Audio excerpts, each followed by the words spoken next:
Okay, hump day, Wednesday, hump day, hard hat Wednesday. Let's call it hard hat Wednesday.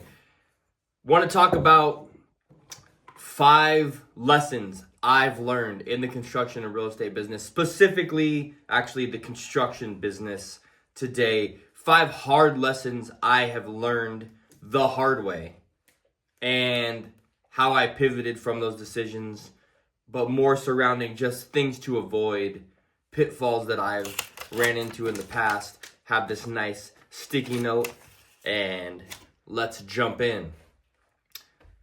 Number one thing that I learned the tough way, you must, if you're going to have a partner in business, you have to choose that partner wisely. A partnership is a marriage. A partnership is a powerful thing. And if you and your partner don't perfectly complement each other and bring something to the table, it's a recipe for disaster. I've done this multiple times in the past, and I've had very successful partnerships, and I have very successful partnerships, but I've had train wreck partnerships, and there's always one variable. And the variable is that when a partnership doesn't work out, it's typically because I'm pulling most of the weight and my partner has expectations of me that I'm going to provide something. So, number one, a manager is not a partner. I've done this in the past where I tried to bring somebody on as a partner, maybe because I didn't want to fill a position with a salary or put someone in a strategic position, and instead, had someone that I thought could benefit the business and give them some kind of equity stake as a partner in the business. But the problem is, if you're hiring a manager, or if you're bringing on a manager or someone who's more of an operations person and doesn't really understand the business, feel the weight of the stake in the business, and have a vision for the business, that person is going to continue to fill that role as an operations person or manager and not really help grow the business. And in turn, what you're going to end up with is a partner that isn't helping to grow the business and doesn't see the vision, but still expects the rewards as a business owner and are going to expect that you're going to be providing those rewards. So they'll still look at you like an employer as opposed to a partner. And then when things don't go the way that they want them to go, or they see them going, they still view themselves more as an employee than a partner, even though they have partnered with you, and they get upset with you because of how things are going, because you're still the top dog in this scenario. So the best partnerships that I've experienced and I've had are when you have 2 unique skill sets that you bring to the table that complement each other, and each partner uses those skill sets to build the business together or provide a unique strategic advantage in the business, and it grows in that sense. And this is key, neither partner needs anything in the short term from the relationship. That's a very, very, very key thing in a partnership, is you have to be able to deduct whether one side of the relationship is very needy of something or needs a result immediately, and therefore is going to put stress on the partnership because of that. When that happens, typically it's a recipe for disaster. When both parties come to the table with a vision and they understand it could be success, it could be failure, but you're moving forward and there's no expectations that something will be provided, those are the strongest partnerships. And those are the ones that I've had the most success with. So finding the right partner is key. I've had a couple partnerships in the past blow up, and both times it was because of poorly managed expectations, and honestly on my end, just not realizing what the expectations were going in. I had a partner, number one, in the construction business early on, that basically on the operations side did exactly what I did and could build, could project manage, etc., but didn't have much business experience. And instead, because I was busy, instead of me just leaning into my skill set, managing the projects on my own and or hiring someone, training them, and paying them a salary to manage in my absence on projects that I wasn't managing, I decided it would be smart to bring on a partner. And people often do this. Just because you could bring on a partner, give them a stake, you don't have to pay them a salary, it's not as nerve-wracking. But all that did was bring someone with my same skill set but not as good into the business, who treated the partnership like he was an employee of mine. And when things weren't as fruitful at times, would get angry at me because he wasn't bringing in the money he thought he'd bring in. And then second, in the real estate game, I've had this before where I brought on a partner that didn't really have my skill set, but saw what I was doing, wanted to get involved, and approached me. And this was like a separate LLC venture, and said, hey, let's partner.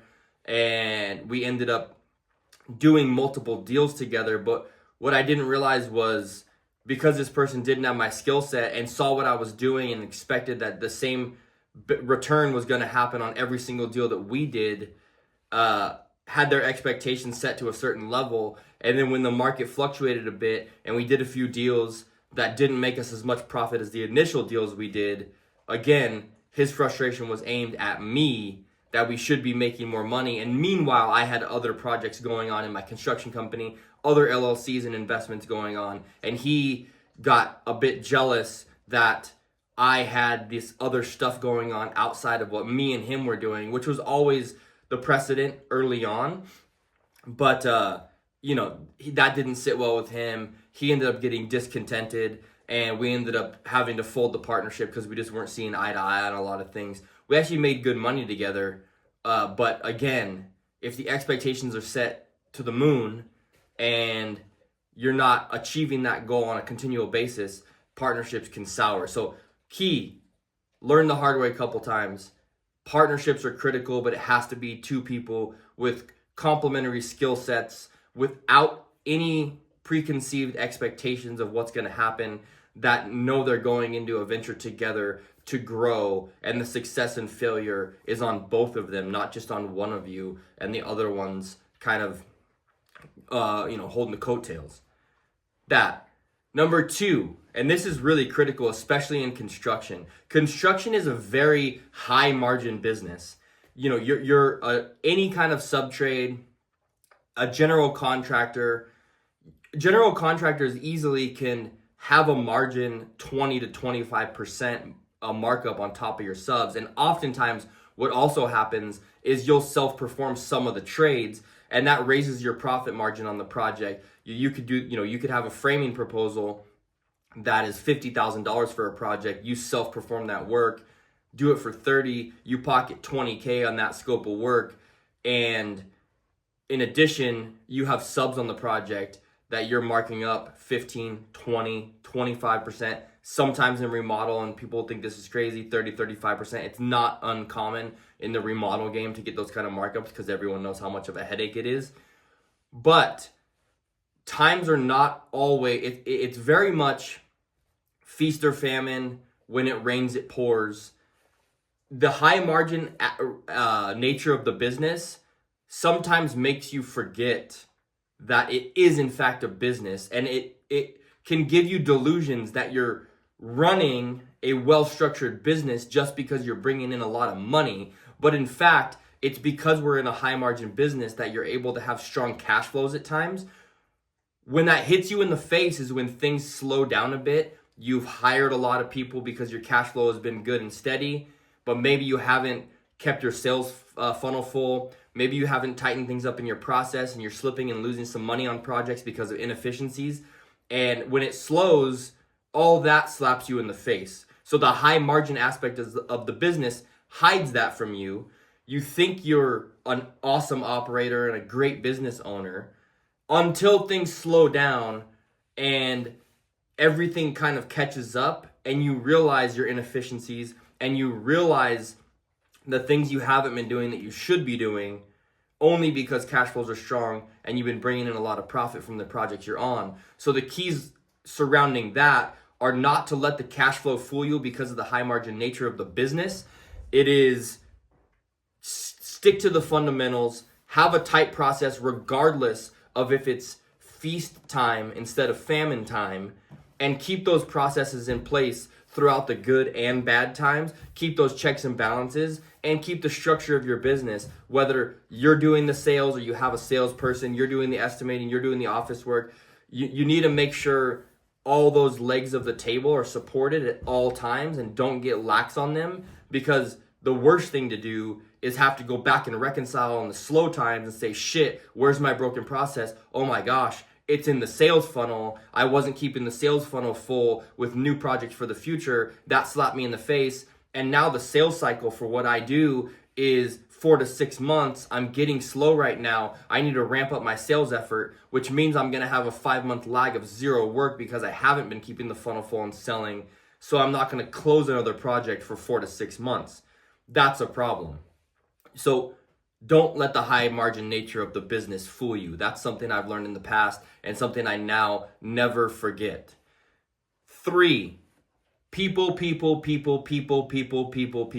That is hiring the right people, number 1, but also hiring the right people and putting them in the right positions, number 2. You can have a rock star. You can have the best carpenter. You can have the best admin person. But mistake I've made in the past is thinking because that person is amazing at X, they're also going to be amazing at Y. That is not the case. People have core competencies and core strengths. As a business, we have a core competency and core strength. What is it we do? We build custom luxury homes. Does that mean that if we jump into building swimming pools, we're going to be amazing because we're really great at building custom homes? Absolutely not.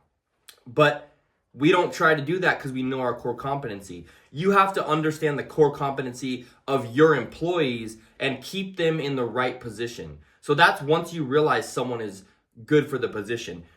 When you have a person just in general that's not performing, it's also tough to let that go. But a key in business is as fast as you can hire, you have to fire.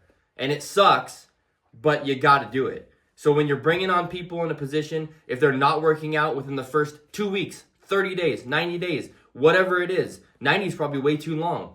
Get rid of them immediately. They're not benefiting your business. You want to have every person in every position be a rock star.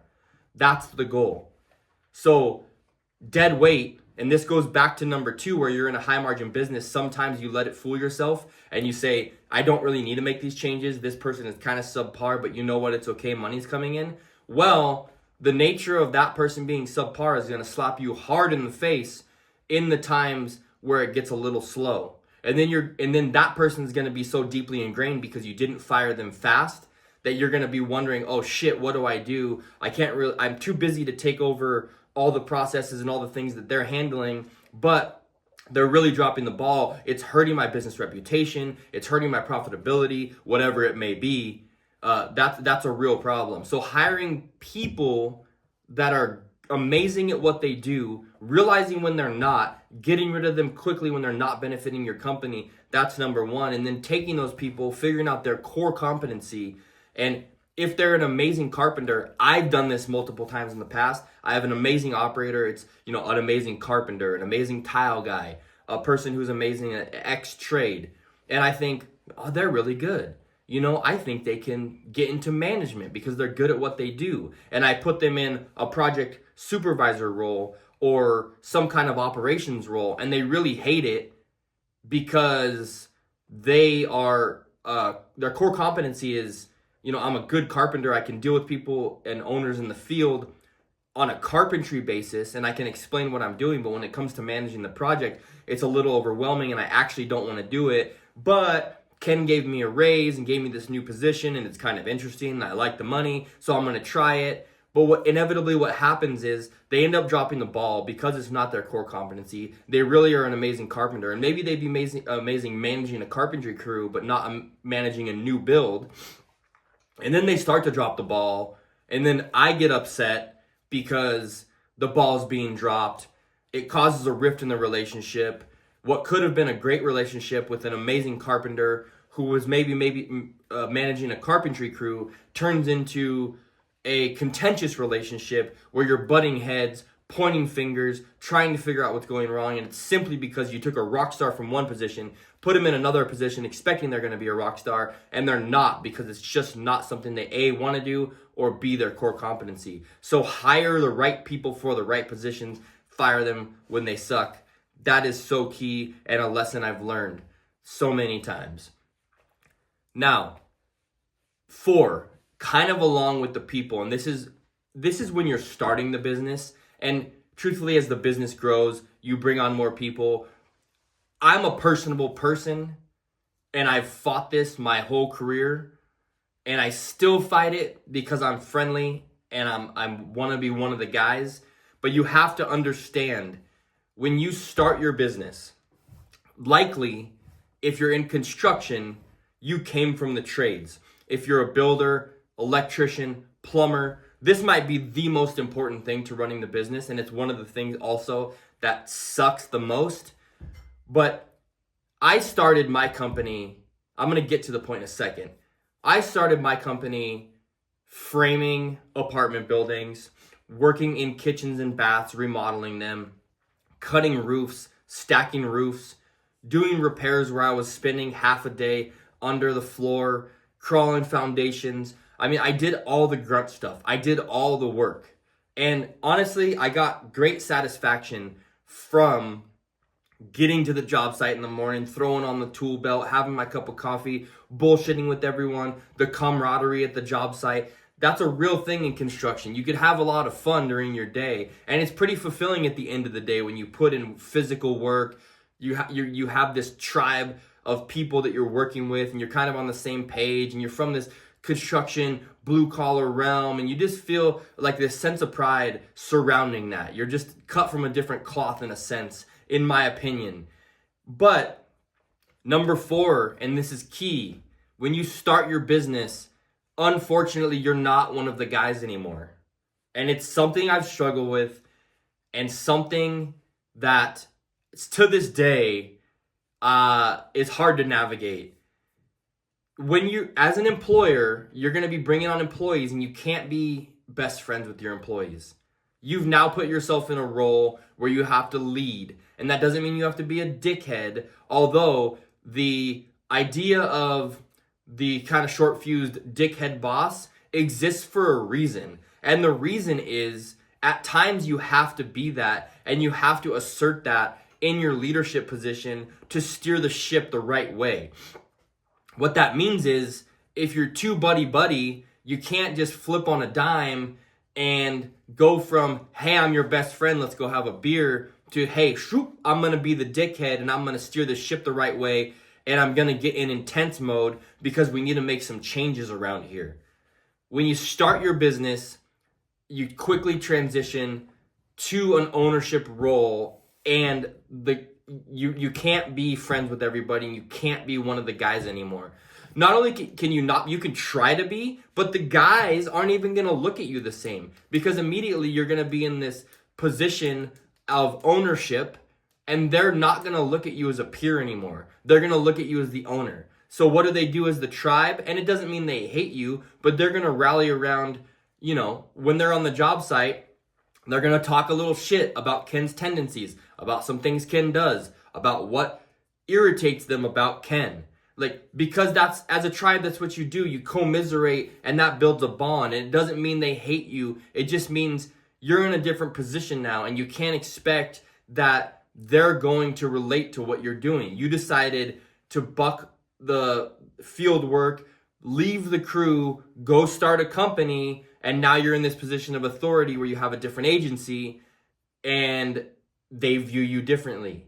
And every time I've had a relationship with an employee where I get too friendly, it always ends poorly, because at some point it builds up and builds up and builds up. I'm afraid to really give the criticisms and the feedback that I need to give, because we're buddies, until it boils within me to the point where I kind of snap at some point. Not like go crazy, but it just, everything comes to a head where you have to assert that dickhead nature of being a boss, and it affects the relationship long term because you didn't realize there was a certain boundary that had to be set as employer and employee.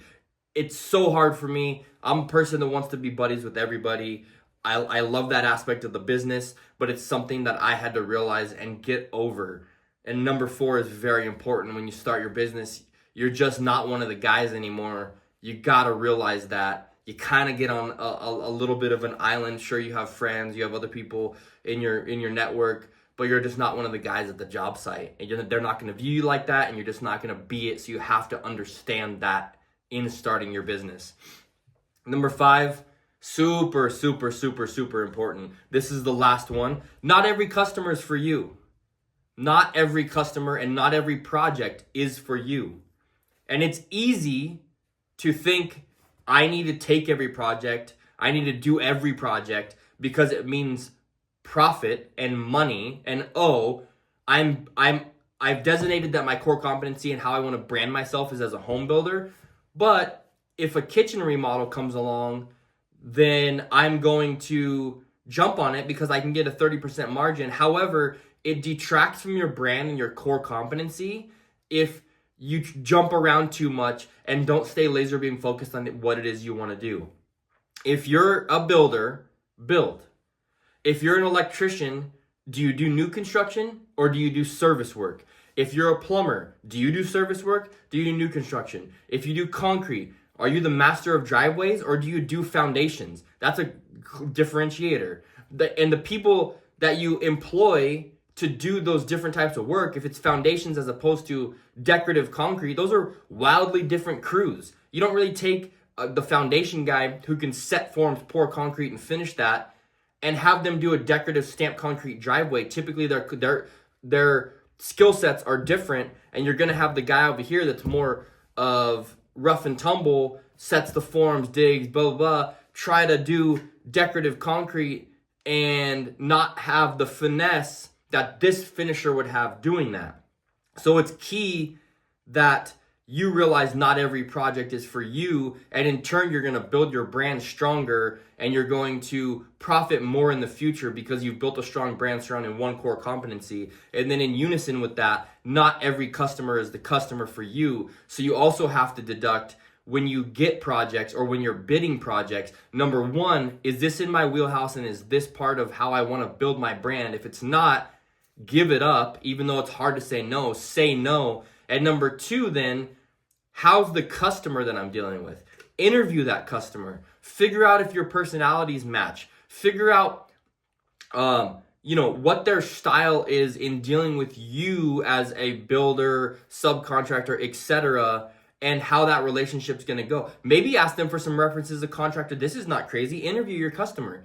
Just like they ask you for references about work that you've done in the past, this would probably set you apart from the pack in a good way, and the customer would take you more serious if you ask the customer for a list of references of contractors they've worked with, because you want to vet that they're forthright and you want to understand the style that they function with in the relationship between contractor and owner. That's very important, because if those are wildly misaligned, I can't tell you how many times I've had 5 projects and one project that, regardless of the size or scope, takes 90% of my time because I just have an owner that's extremely difficult to deal with, or super needy, or maybe constrains my cash flow because they pay a lot slower and I don't want to play bill collector, or every invoice I send them, they question everything.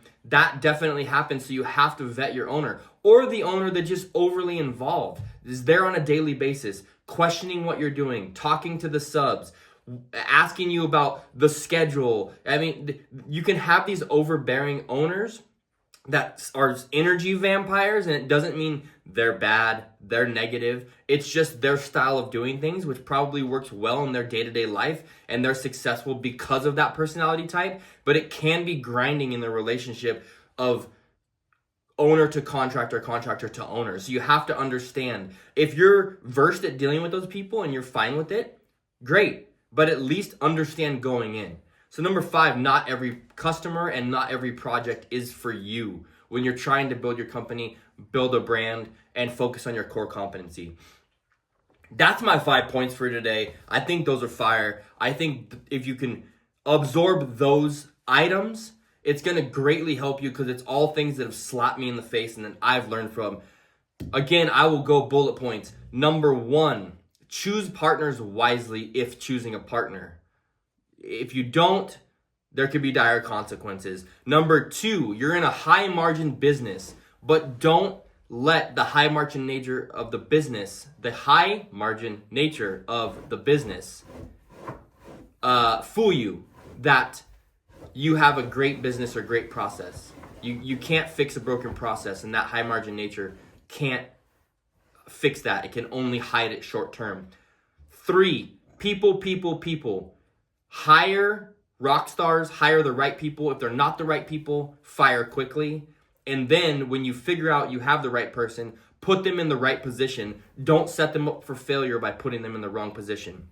4, when starting your business and when you're established in business, you're not one of the guys. You're not going to the job site and being buddy and they're not the carpenters in the field, whoever it is, aren't going to look at you as a peer. Doesn't mean you have to be an asshole or a tyrant. It just means you have to understand the nature of things is you're not now one of the guys. And that is what it is. Number 5, not every customer, not every project is for you.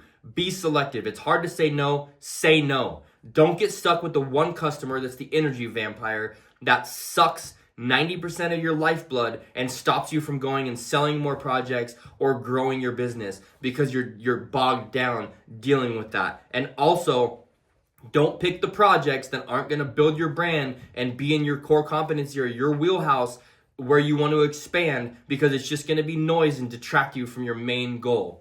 Those are the 5 points. I hope they're helpful. Happy Wednesday.